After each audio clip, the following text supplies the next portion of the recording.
আচ্ছা, এবার আমরা চলে আসছি যে ভিডিও নিয়ে, সেটা হচ্ছে কি যে স্পিসিস, আমরা প্রজাতি সম্বন্ধে একটু ধারণা নেব যে স্পিসিস জিনিসটা কি।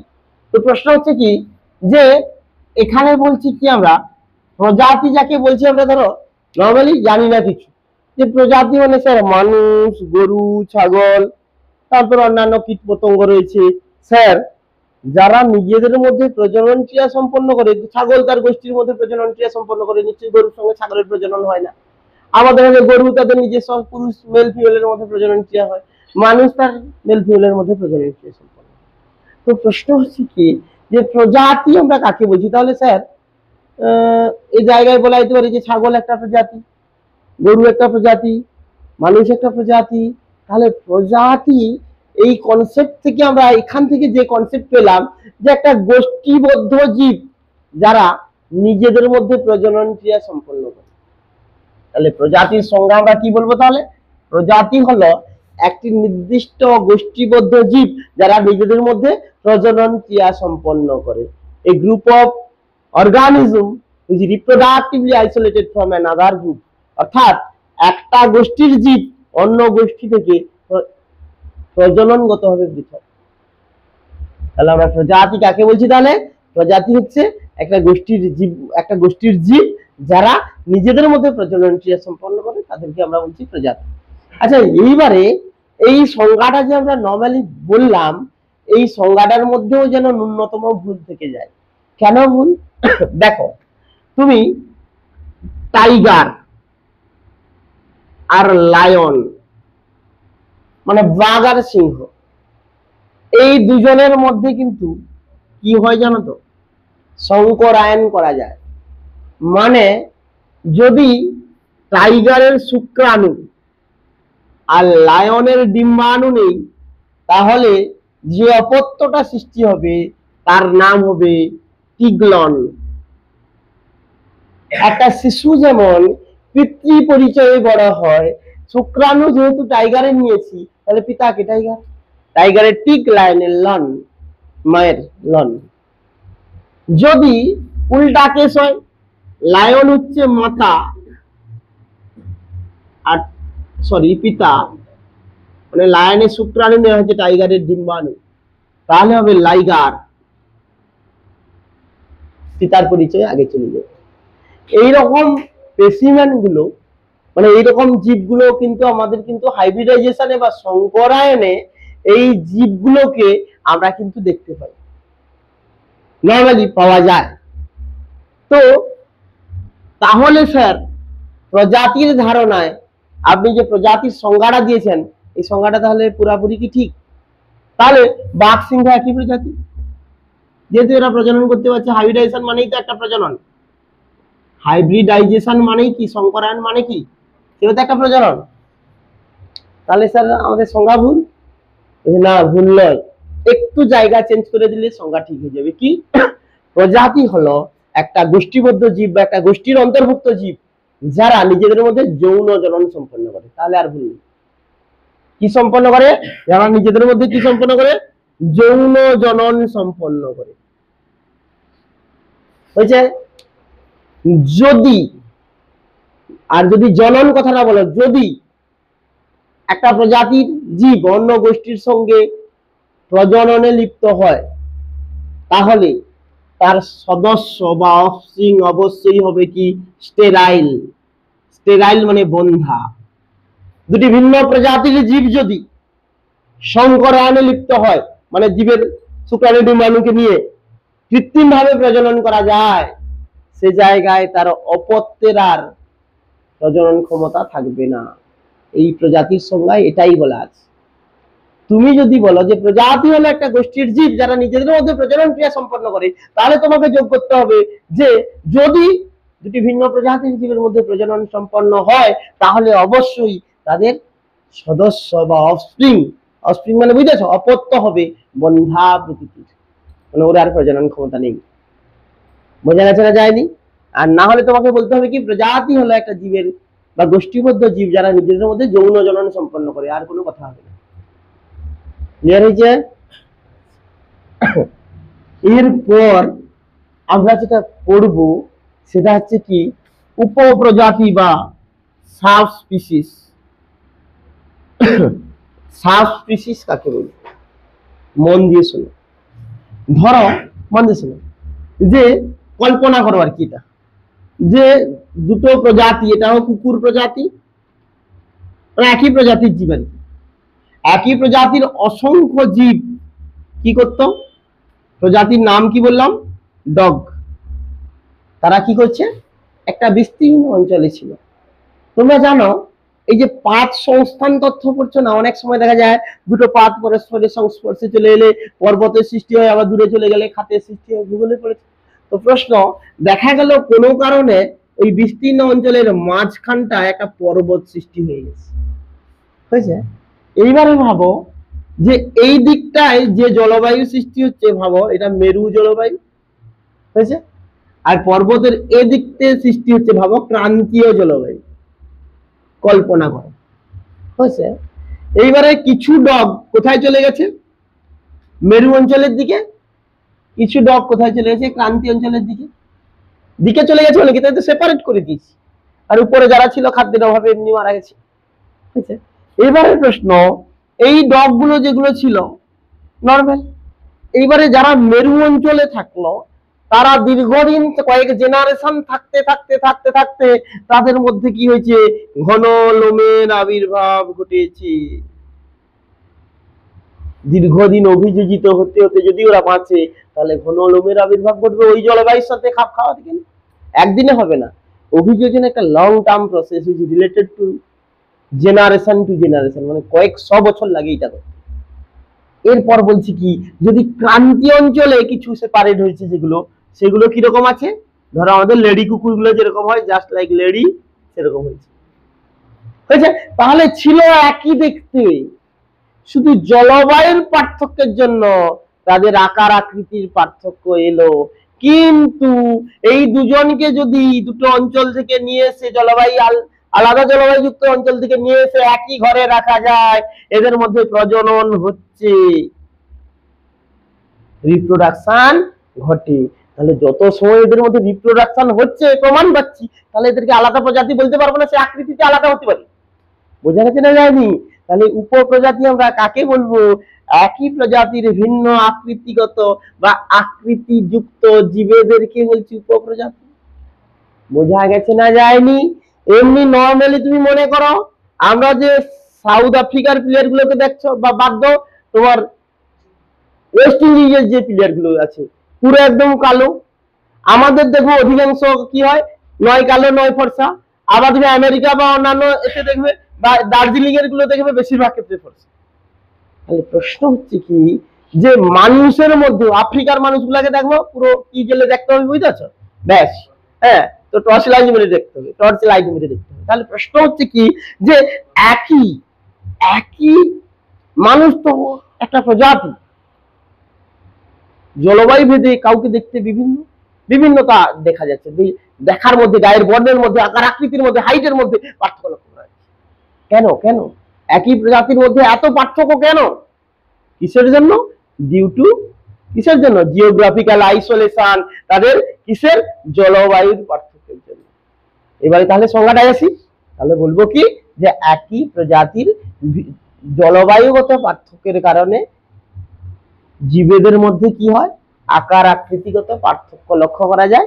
একই প্রজাতির ভিন্ন আকার আকৃতিগত বা আকার আকৃতির পার্থক্য যুক্ত জীবেদেরকে বলছি কি, উপপ্রজাতি। বোঝা গেছে না জানি? যে ভিন্ন ভৌগোলিক অঞ্চলে বসবাসকারী একই প্রজাতির সদস্যদের উপপ্রজাতি বলি, যাদের মধ্যে আকার আকৃতিগত পার্থক্য লক্ষ্য করা যায়। ক্লিয়ার হয়েছে না হয়নি? এইবারে আমরা চলে আসছি রেস কি, রেস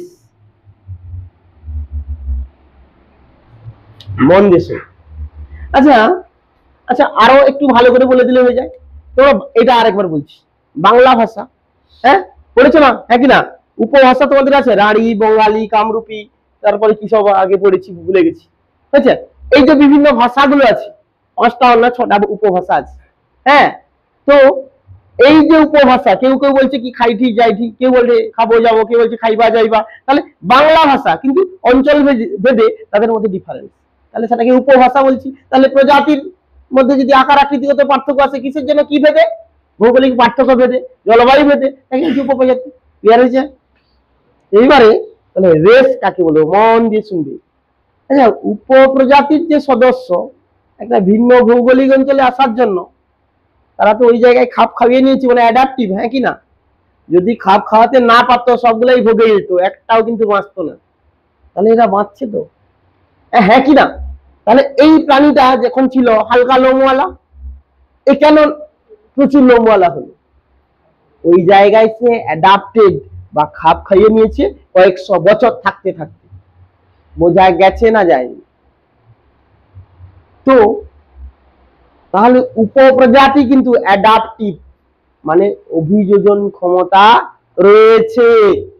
বোঝা গেছে না যায়নি? কিন্তু রেস পুরোটাই উপপ্রজাতির মতো, কিন্তু রেস হচ্ছে নন অ্যাডাপটিভ, মানে এর অভিযোজন ক্ষমতা নেই। রেসের উদাহরণ হচ্ছে নিগ্রো,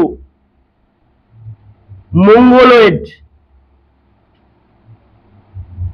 এই সমস্ত মানুষদের আমরা তো জানি আমাদের উপপ্রজাতি কি বিভিন্ন ধরনের আমেরিকার লোক, অন্যান্য লোকগুলো যেগুলো বলেছি, কিন্তু নিগ্রো, মঙ্গোলয়েড এমন একটা উপপ্রজাতি মানুষের, এদেরকে নিয়ে এসে যদি আমাদের ভারতে রাখা যায়, কয়েকশো বছর, কয়েক জেনারেশন রাখা যায়, তাদের গায়ের কালার চেঞ্জ হবে না, তাদের মুখের গড়ন চেঞ্জ হবে না।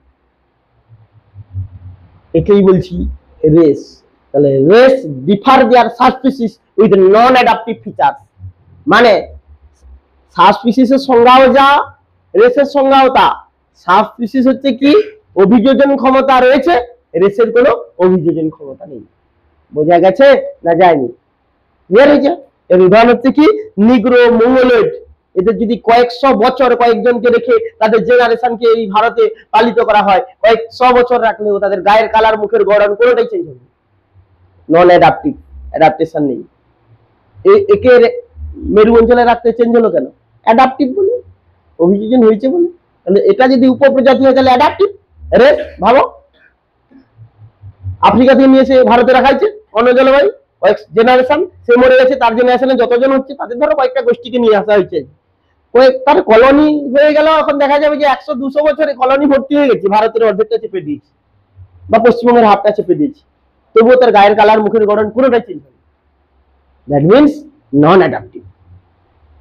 এইবারে আমরা চলে আসি নেক্সট হচ্ছে কি, যে সাবস্পিসিস, রেস, তারপর চলে আসছি আমরা নেক্সট যেটা পড়বো সেটা হচ্ছে কি, ভ্যারাইটি।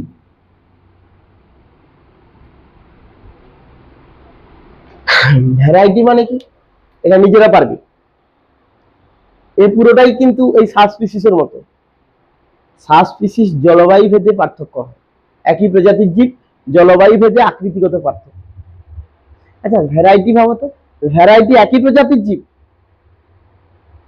একই ভৌগোলিক অঞ্চলে তাদের মধ্যে পার্থক্য থাকবে। একটা উদাহরণ দিলে বুঝতে পারবে।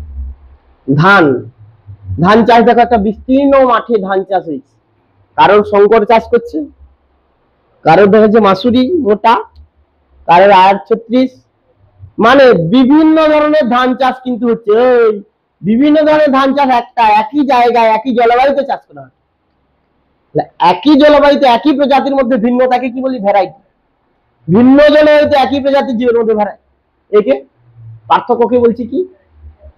ভিন্ন জলবায়ুতে সাবস্পিসিস, একই জলবায়ুতে একই প্রজাতির জীবের মধ্যে আকৃতিগত পার্থক্যকে বলছি, জীবেদের মধ্যে আকৃতিগত পার্থক্যকে বলছি কি? ভ্যারাইটি। আর ভিন্ন জলবায়ুযুক্ত অঞ্চলে বসবাসকারী একই প্রজাতির জীবের মধ্যে আকৃতিগত পার্থক্যকে কি বলবো? সাবস্পিসিস। রেস কি বলবো? একই সংজ্ঞা, কিন্তু লিখে দিতে হবে। সাবস্পিসিস অভিযোজিত হয়, রেস অভিযোজিত হয় না। ক্লিয়ার হয়েছে? আচ্ছা, এইবারে চলে আসি ডেম।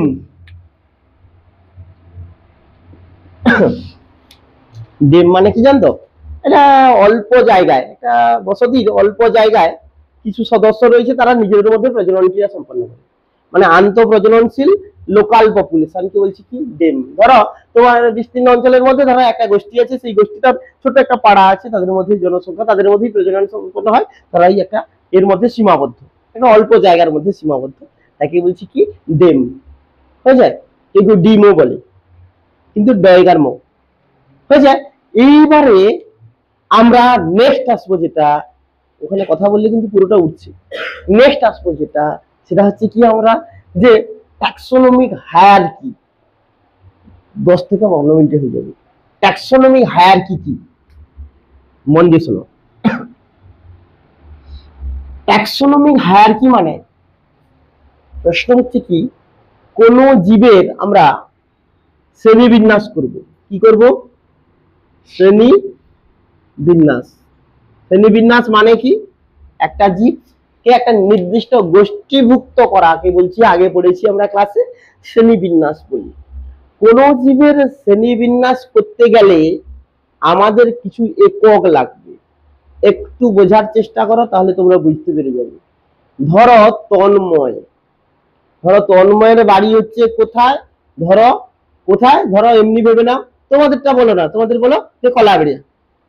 তাহলে তন্ময়ের বাড়িটা, আমি ধরো ভারতের মধ্যে কোনো একটা জায়গায়, তন্ময় হচ্ছে কি কোনো একটা কাজ করে, সায়েন্টিস্ট কিছু আবিষ্কার করেছে, তাহলে তার বাড়িটা আমি কি করে জানবো? তাহলে প্রথমে কি লিখবো, আমি এমনি নর্মালি আসছি, বেশি যাব না, দেশ, হ্যাঁ, তার আগে পৃথিবী হতো, আর বলবো না। দেশ কি হবে? ভারত। হয়েছে। ওর রাজ্যটা কোথায়? অনেক রাজ্য তো ভারতের আছে, ওর বসবাস কোন রাজ্যে? তাহলে রাজ্য। নেক্সট ইউনিট কি নিচ্ছি আমি? রাজ্য। রাজ্য হচ্ছে কি লিখছি না আর, পশ্চিমবঙ্গ, পশ্চিমবঙ্গ। এরপর নেক্সট ইউনিট কি নেব ওকে চেনার জন্য? জেলা, অবভিয়াসলি। তাহলে পশ্চিমবঙ্গ রাজ্যের মধ্যে অসংখ্য জেলা আছে, ও কোন জেলায় আছে? তাহলে জেলা। জেলা কিন্তু একটা ইউনিট, এই ইউনিট গুলো নিয়ে কিন্তু তন্ময় কেন, আমি যে কাউকে কিন্তু এই ইউনিটের সঠিক উত্তর পেলে তার বাড়িতে পৌঁছে যেতে পারবো। বোঝা গেছে না যায়নি? বোঝা যাচ্ছে? জেলা কি, ওর জেলার নাম কি? বলছে পূর্ব মেদিনীপুর, আর লিখছি না। এরপর কি লিখবো? ইউনিটটা কি নেবো? লেস ইউনিট মানে নিচের ইউনিট, থানা। হ্যাঁ, থানা কি বলছি? তো অনেক থানা আছে স্যার, পূর্ব মেদিনীপুরে খেজুরি, ভগবানপুর, মুখ তুমুক, কত থানা আছে। ও কোন থানায়? বলছে ভগবানপুর। হয়েছে।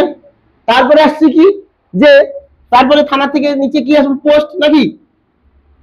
নেক্সট মানে ওই লোকটাকে চেনার, ওর অবস্থান জানার জন্য, পৃথিবীতে তন্ময়ের অবস্থান জানার জন্য আমাকে কিন্তু এই ইউনিট গুলোকে নিতে হচ্ছে, একক গুলোকে নিতে হচ্ছে। এটা কিন্তু এটা ভ্যারাইটি হবে, আমার ক্ষেত্রে হলে কিছু কিছু জায়গা চেঞ্জ হবে।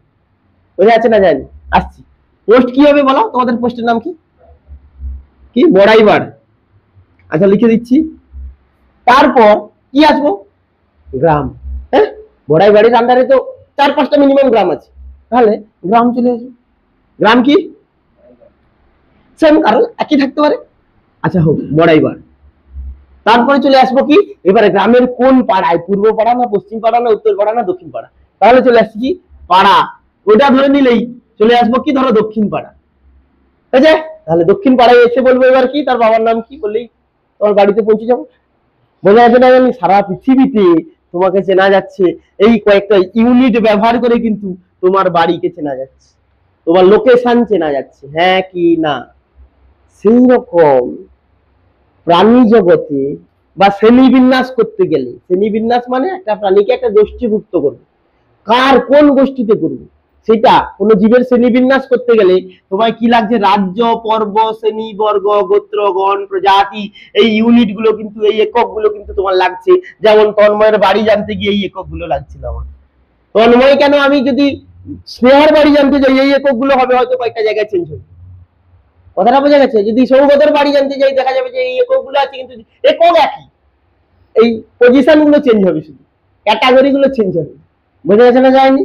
তো প্রশ্ন হচ্ছে কি, ঠিক একইভাবে কোন জীবের শ্রেণীবিন্যাস করতে গেলে যে একক গুলিকে ব্যবহার করা হয়, সেই একককেই আমরা বলি ট্যাক্সন। আমরা এখনো ট্যাক্সোনমি হায়ারার্কি জানি না, ওইটা জানতে গেলে দুটো টার্ম জানতে হবে আগে, না হলে ওর সংজ্ঞা পড়তে পারবো না আমরা। দুটো টার্ম কি? একটা ট্যাক্সন, একটা ক্যাটাগরি। ক্যাটাগরি বা র্যাঙ্ক, দুটো টার্ম জানতে হবে। একটা ট্যাক্সন কি, এটা ক্যাটাগরি কি। ট্যাক্সন আমরা পেয়ে গেছি, হ্যাঁ কি না? এখন ট্যাক্সোনমি হায়ারার্কি আমরা পড়িনি, পড়বো, সংজ্ঞাটা নিজেরা তৈরি করব। তাহলে কি আসছি? তাহলে ট্যাক্সন কি তাহলে বলো? শ্রেণীবিন্যাসের একক, বা কোনো জীবের শ্রেণীবিন্যাস করতে গেলে যে একক গুলিকে ব্যবহার করা হয়, সেই প্রত্যেকটা একককেই বলছি ট্যাক্সন। ক্লিয়ার হয়েছে না হয়নি? বোঝা গেছে? এবার তুমি বলবো যদি ট্যাক্সোনমিক এককে ট্যাক্সন বলে তাও ভুল নয়, ট্যাক্সোনমিক মেন কাজ হচ্ছে, লাস্ট কাজ, ফাইনাল কাজ, মেন কাজ শ্রেণীবিন্যাস। বোঝা যাচ্ছে না যায়নি? তাহলে ট্যাক্সোনমিক এককে ট্যাক্সন বলতে পারো, আর যদি বি স্পেসিফিক করো আরো শ্রেণীবিন্যাসের এককে ট্যাক্সন বলে। বোঝা গেছে? আচ্ছা, এইবার স্যার ক্যাটাগরি কি, এইটা জানলে তো স্যার আমরা এইটা জানবো, ট্যাক্সোনমি হায়ারার্কি কি জানবো। ক্যাটাগরি কি মানে কি জানতে হবে, ভালো করে শুনো। আমি তন্ময়ের সাপেক্ষে দেশের নাম বলছি ভারত, যদি আমরা স্টিভ মিথ, তার দেশের নাম কি হবে? অস্ট্রেলিয়া। বোঝাচ্ছে না যায়নি? তাহলে এটা চেঞ্জ হয়ে যাচ্ছে, তাহলে ক্যাটাগরি চেঞ্জ হচ্ছে কি অনুসারে? যার শ্রেণী বিন্যাস করব তার সেই প্রাণী অনুসারে ক্যাটাগরি চেঞ্জ হচ্ছে। বোঝা গেছে না যায়নি? যেরকম দেখো, রাজ্য, আমি কার শ্রেণী বিন্যাস করছি না, কেভিয়া পোর্সেলাস, মানে এটা গিনিপিগ, বুঝেছ? গিনিপিগের শ্রেণী বিভাগ করছি, মানে প্রাণী জগতের অবস্থান কোথায়। এটা জানতে গিয়ে আমরা কি বলছি, গিনিপিগের বিজ্ঞানসম্মত নাম হচ্ছে কেভিয়া পোর্সেলাস। এত চিন্তা করার দরকার নেই, আগে কনসেপ্টটা আগে বুঝো। তোমাকে যে এই সব চিন্তা করতে হবে না, এগুলো মনে রাখার দরকার নেই, আগে কনসেপ্টটা বুঝো। তো গিনিপিগের রাজ্য কি, আমি যার শ্রেণী বিন্যাস করে এই অ্যাকশন গুলো কি ইউজ করছি, রাজ্য হবে কি বলো, প্রাণী রাজ্য। আমি যদি আম গাছের শ্রেণী বিন্যাস করি, ও রাজ্য লেখা থাকবে একই, কিন্তু কি চেঞ্জ হবে, তার র্যাঙ্ক বা ক্যাটাগরি চেঞ্জ হবে, হ্যাঁ কি না? উদ্ভিদ রাজ্য হবে। আচ্ছা, পর্ব বলছি আমি গিনিপিগের, যেহেতু কটাটা, যদি আমি কেঁচোতে করি নন কটাটা, বুঝতে পারবে? এটা এটা অনেক সময় 9 10 না পড়া থাকলে তো এটাকে একটু সমস্যা হয়, এটা আমার লাগবে না, আমি শুধু একটু উদাহরণ সহকারে বুঝে নিয়ে শেষ। এইবারে ওই শ্রেণী বলছি গিনিপিগ স্তন্যপায়ী, হ্যাঁ, যদি একটা সাপ ধরি রেপ্টিলিয়া, হ্যাঁ, বা উভচর, সরি সরীসৃপ, কথাটা বোঝা যাচ্ছে না? ব্যাং ধরলে শ্রেণীটা চেঞ্জ হবে, উভচর।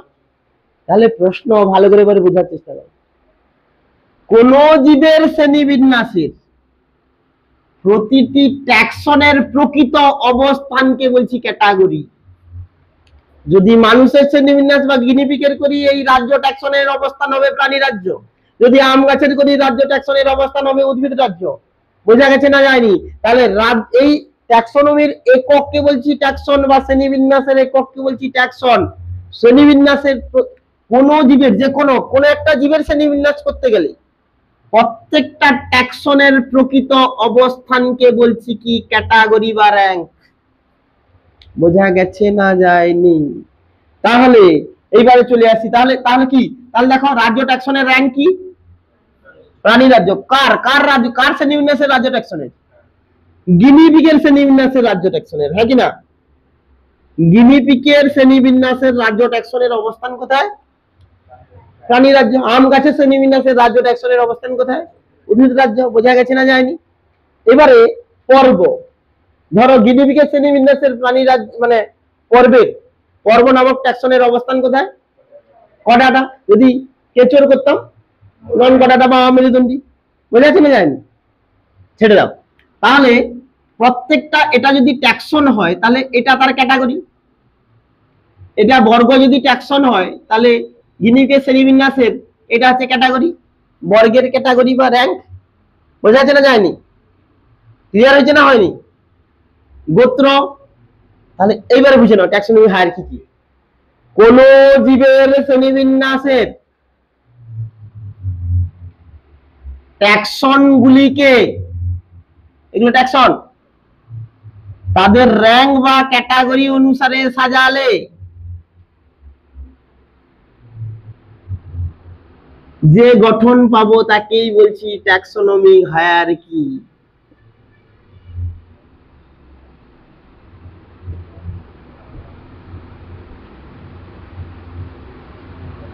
বোঝা গেছে? ক্লিয়ার হয়েছে? ট্যাক্সোনমি হায়ারার্কি কোন জীবের শ্রেণীবিন্যাসের ট্যাক্সন গুলিকে কি অনুসারে সাজাবো, ক্যাটাগরি অনুসারে বা র্যাঙ্ক অনুসারে সাজালে যে গঠন পাবো তাকেই বলছি ট্যাক্সোনমি হায়ারার্কি। হয়েছে? আর ট্যাক্সন ক্যাটাগরি তো বোঝা গেল। বোঝা যাচ্ছে না যায়নি? আর বুঝতে হবে, আর অন্য কোনো উদাহরণ দেবো নাকি? দেখো একটা উদাহরণ দেবো নাকি, তোমার ধরো ক্লাসের 10 হচ্ছে ক্লাস 10, তাহলে ক্লাস 10 যদি হয়, ক্লাস 10 হচ্ছে, ভাবো ক্লাস 10 পড়া 100 জন, তাহলে 100 জন প্রত্যেক জন কি এক একটা ট্যাক্সন 10 এর ইউনিট, হ্যাঁ কি না?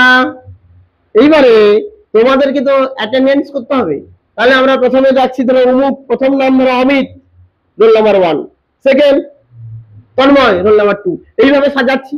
তাহলে অমিতের র্যাঙ্ক কত ক্লাস 10 এ 1, তন্ময়ের র্যাঙ্ক কত 2, এইভাবে সাজাচ্ছি পর্ব, স্নেহাচ্ছি অমুক করে পর্ব সাজিয়ে যাচ্ছি। তাহলে প্রশ্ন হচ্ছে কি, তাহলে প্রত্যেকটা ট্যাক্সন কি রোল নাম্বার অনুসারে, মানে কি অনুসারে, ক্যাটাগরি অনুসারে সাজিয়েছি, যে খাতাটা পাবো, যে গঠনটা পাবো সেটাই কি ট্যাক্সোনমি হায়ারার্কি। আর এখানে ক্লাসের খাতাকে বলছি অ্যাটেন্ডেন্স খাতা, বোঝা আছে না যায়নি? আর এখানে কি বলছি তাহলে, যে কোনো একটা জীবের শ্রেণীবিন্যাসের প্রতিটা ট্যাক্সনকে তাদের র্যাঙ্ক অনুসারে সাজালে যে গঠন পাবো তাকে বলছি কি ট্যাক্সোনমি হায়ারার্কি। বুঝেছে? এই এবারে মনে রাখো, এই ট্যাক্সোনমি হায়ারার্কির প্রবক্তাকে প্রবক্তা হচ্ছে ক্যারোলাস লিনিয়াস। বুঝেছে? লিনিয়াস, শর্ট প্রশ্ন আছে প্রচুর ইম্পর্টেন্ট। লিনিয়াস প্রবর্তিত ট্যাক্সোনমি হায়ারার্কিতে কতগুলি ট্যাক্সন রয়েছে? 7টি। দেখো কি কি? রাজ্য, পর্ব, শ্রেণী, বর্গ, গোত্র, গণ, প্রজাতি। আর সিমসন 21টি রয়েছে। প্রত্যেকটা ভাগ আছে আর কি, বুঝতে পারছো? শ্রেণী, উপশ্রেণী, পর আছে, এটা মনে রাখার দরকার নেই তোমাদের, এমনি শুধু মনে রাখো টার্মটা 21টি রয়েছে। ক্লিয়ার? আর একটা দেখো, ওই ট্যাক্সোনমির সব থেকে, তোমাকে বললো সব থেকে নিচের ট্যাক্সনটির নাম কি? নিম্নতম ট্যাক্সন এর নাম হচ্ছে প্রজাতি। বুঝেছে? এটা মনে রাখবে। বা ট্যাক্সোনমির সব থেকে বা শ্রেণীবিন্যাসের সব থেকে নিম্নতম ট্যাক্সনটির নাম কি? প্রজাতি। এটা পড়ে কিন্তু। এই হলো ট্যাক্সোনমি হায়ারার্কি, আর আমাদের তেমন কিছু নেই।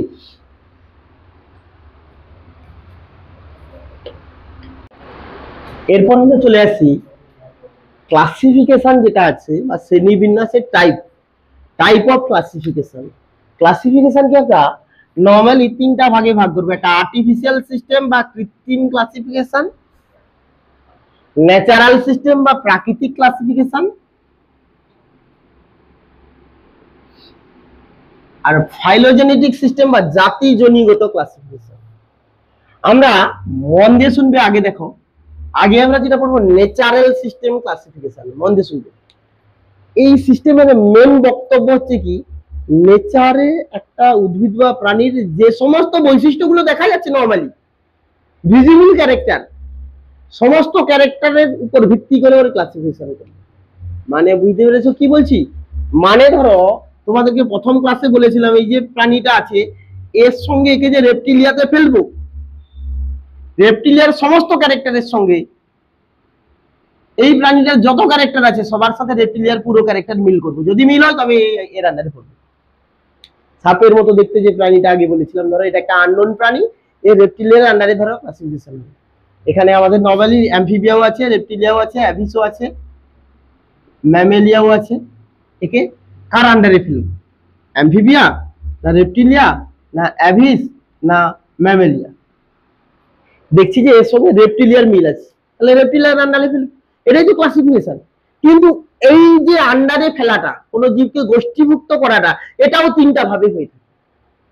কি না, ন্যাচারাল সিস্টেমে যেটা বলছে বেনথাম এন্ড হুকার, দুজন বিজ্ঞানী, তারা বলতে চাইছে যে একটা জীবকে গোষ্ঠীভুক্ত করব সমস্ত বাহ্যিক বৈশিষ্ট্যের উপর ভিত্তি করে। বোঝা যাচ্ছে না জানি? মানে বলতে চাইছি এটা, যে এই আননোন প্রাণীটার সঙ্গে রেপটিলিয়ার মিল পাচ্ছ তো, সমস্ত ক্যারেক্টারকে মিলাও, সমস্ত ক্যারেক্টার যদি মিল পায় তাহলে এটা রেপটিলিয়ার আন্ডার। বোঝা যাচ্ছে না যায়নি? আচ্ছা, তাহলে ন্যাচারাল সিস্টেম ক্লাসিফিকেশনে কি বলছে, কোন জীবকে সমস্ত বাহ্যিক বৈশিষ্ট্যের উপর বা সমস্ত প্রকার বৈশিষ্ট্যের উপর ভিত্তি করে যখন ক্লাসিফিকেশন করা হবে, তখন তাকে আমরা কি বলবো? Natural system classification. হ্যাঁ, সমস্ত বৈশিষ্ট্যের উপর ভিত্তি করে হয়েছে। এর প্রবক্তাকে বেনথাম এবং হুকার।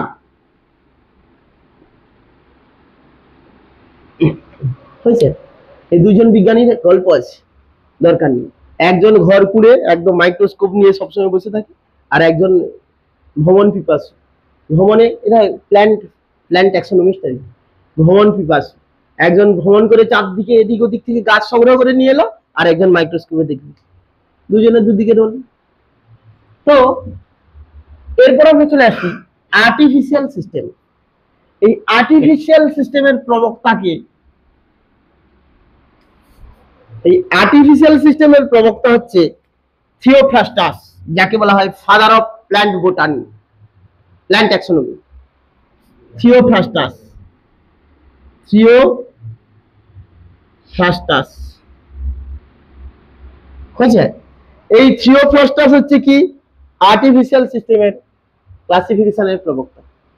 এই আর্টিফিশিয়াল ক্লাসিফিকেশন কেন বলছি দেখো, মন দিয়ে শুনবে। আর্টিফিশিয়াল ক্লাসিফিকেশন বলার উদ্দেশ্য হচ্ছে, বলছি আমরা আর্টিফিশিয়ালি যখন ন্যাচারালি দেখেছি এই প্রাণীটাকে রেপ্টিলের আন্ডারে ফেলবো সমস্ত বাহ্যিক বৈশিষ্ট্য বা সমস্ত বৈশিষ্ট্যের উপর ভিত্তি করে, আর্টিফিশিয়ালি বলছি এত বৈশিষ্ট্য আমার লাগবে কেন, আমার মেন মেন বৈশিষ্ট্যগুলো মিল দেখি, মেন প্রধান কয়েকটা গুরুত্বপূর্ণ বৈশিষ্ট্যের উপর ভিত্তি করে একে রেপ্টিলের আন্ডারে ফেলবো। বোঝা জানা যায়নি? আর্টিফিশিয়ালি কি বলছি, তাহলে ন্যাচারাল সিস্টেম আমরা কি বলছিলাম যে এই আননোন প্রাণীটার সঙ্গে রেপ্টিলিয়ার মিল আছে, সব ক্যারেক্টার মিলাও, যদি মিল হয় তাহলে ওই রেপ্টিলিয়ার আন্ডারে। আর্টিফিশিয়াল ক্লাসিফিকেশন বলছি না না, এত আর্টিফিশিয়ালি আমরা একটু ছোট করে দেবো। আর্টিফিশিয়াল মানে বুঝতে পেরেছো তো, কৃত্রিম ভাবে আমরা একটু ছোট করে দেবো, এত মিল নেই, এত সময় নেই, সময়ের অভাব। মেন মেন ক্যারেক্টার নাও, অল্প কিছু বাহ্যিক বৈশিষ্ট্য যেগুলো গুরুত্বপূর্ণ, এর সঙ্গে মিল থাকলে এর আন্ডারে। বোঝা গেছে? তাহলে আর্টিফিশিয়াল সিস্টেম বলছে অল্প কিছু কি বৈশিষ্ট্য, বাহ্যিক বৈশিষ্ট্যের উপর ভিত্তি করে বা অল্প কিছু গুরুত্বপূর্ণ বৈশিষ্ট্যের উপর ভিত্তি করে যখন ক্লাসিফিকেশন হবে তাকেই বলছি কি আর্টিফিশিয়াল সিস্টেম অফ ক্লাসিফিকেশন, যার প্রবক্তা হচ্ছে কি প্রধান হচ্ছে থিওফ্রাস্টাস। পরে এই সিস্টেমকে মডিফাই করেছে কে, লিনিয়াস, ক্যারোলাস লিনিয়াস। হয়েছে? এরপর ফাইলোজেনেটিক সিস্টেম, মন দিয়ে শুনবে। ফাইলোজেনেটিক সিস্টেমে যেটা বলতে চাইছে কি, বলছে এটা সিস্টেমেটিক্স কে বলছে। কি বলছে? বলছে ক্যারেক্টার মিল থাকলে শুধু রান্নারে ফেললে হবে না, ফাইলোজেনেটিকে বলছে।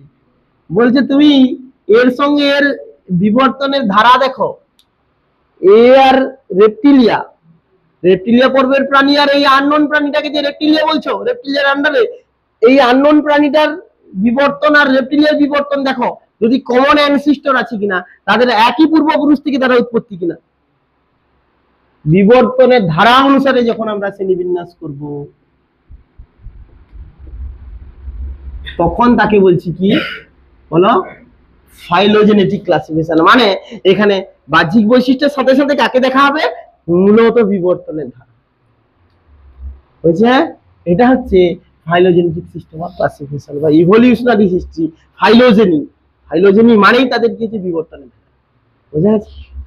আচ্ছা, যদি তুমি দেখো যে এর প্রবক্তাকে হাচিনসন, নেই তোমাদের বইতে, হাচিনসন হবে অ্যাংলার,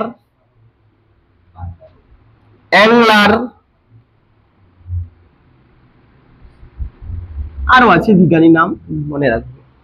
বুঝছে? এইবারে তিনটা সিস্টেমের মধ্যে সব থেকে প্রাচীন ক্লাসিফিকেশন হচ্ছে কোনটা আমাদের, বলো ন্যাচারাল। যদি প্রকৃতি ধরো একদম প্রাচীন ক্লাসিফিকেশন হচ্ছে ন্যাচারাল। তারপর তুলনামূলক উন্নতকে সব থেকে প্রাচীন কি বললাম তাহলে, আর্টিফিশিয়াল। তারপর তুলনামূলক উন্নত হচ্ছে কি ন্যাচারাল, আর ফাইলোজেনেটিক হচ্ছে উন্নত, সবচেয়ে উন্নত, যেহেতু বিবর্তনের ধারাকে জানা হচ্ছে, এটা সব থেকে উন্নত ক্লাসিফিকেশন। হয়েছে? এইবারে আমরা আরেকটা শর্ট আমাদের বাকি থেকে গেছিল, ট্যাক্সোনমির টাইপ। ট্যাক্সোনমিক টাইপ একটা শর্ট টাইপ বাকি থেকে গেছিল, এটা আমরা একটু পড়ে নিই। হয়েছে? ট্যাক্সোনমিক টাইপে আমরা চলে আসি type of taxonomy, types of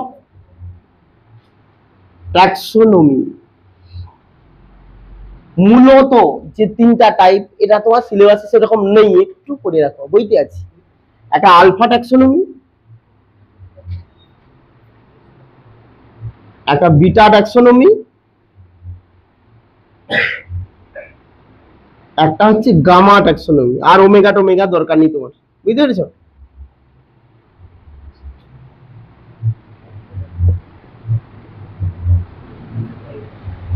alpha taxonomy আমরা কাকে বলছি, মন দিয়ে শুনো। আমাদের ট্যাক্সোনমি কটা পার্ট গো? নভেলে আমরা পড়েছি কি, শনাক্তকরণ, নামকরণ, শ্রেণীবিন্যাস স্যার, হ্যাঁ। আর যদি স্যার সিস্টেমেটিক্স হয় তার সঙ্গে বিবর্তনের ধারাটা আসবে। আলফা ট্যাক্সোনমিতে কি করা হয়, শুধুমাত্র শনাক্তকরণ আর নামকরণ করা। তাহলে আলফা ট্যাক্সোনমিতে কি করা হয়, শনাক্তকরণ মানে আইডেন্টিফিকেশন, আর কি নোমেনক্লেচার, আর নামকরণ, বুঝছে? তাহলে ওই জন্য ইংলিশে বলে আলফা ট্যাক্সোনমি যে analytical phase by which any new species are identified and naming, মানে শনাক্তকরণ করা হবে আর নামকরণ করা। বিটা ট্যাক্সোনমি, এখানে কি করা হবে, শ্রেণীবিন্যাস করা হবে, মানে ক্লাসিফিকেশন করা হবে, বুঝছে? বুঝছে? তাহলে বিটা ট্যাক্সোনমি কি, সেই জন্য বলে বিটা ট্যাক্সোনমি যে synthetic phase where new species are classified। এটা একটা নতুন প্রজাতিকে এই ট্যাক্সোনমিতে কি করা হবে, ক্লাসিফিকেশন মানে কি, শ্রেণীবিন্যাস করা, মানে গোষ্ঠীভুক্ত করা। আর গামা ট্যাক্সোনমি তে কি করা হবে, শ্রেণীবিন্যাস নিয়ে আলোচনা করা হবে। মানে কোন প্রজাতির কি হবে, ইভলিউশনারি হিস্ট্রি বা বিবর্তনের ধারা নিয়ে আলোচনা করা হয়, তাকেই বলছি কি গামা ট্যাক্সোনমি, বুঝেছে? তাদের ফাইলোজেনেটিক রিলেশনশিপ, সেই জন্য বলে গামা ট্যাক্সোনমি যে biological phase in which new species আর বা in which the evolutionary history of new species is described, বুঝেছে? নতুন প্রজাতির বিবর্তনের ধারা আলোচনা করা হয়। একটা নতুন প্রজাতি যাকে যেখানে গোষ্ঠীভুক্ত করছি, সেই গোষ্ঠীর সাথে এই প্রজাতির, নতুন প্রজাতিটার বা ওই প্রাণীটার বিবর্তনের ধারা আলোচনা হবে, দুজনের পূর্বপুরুষ একই কিনা, হয়েছে? Thank you.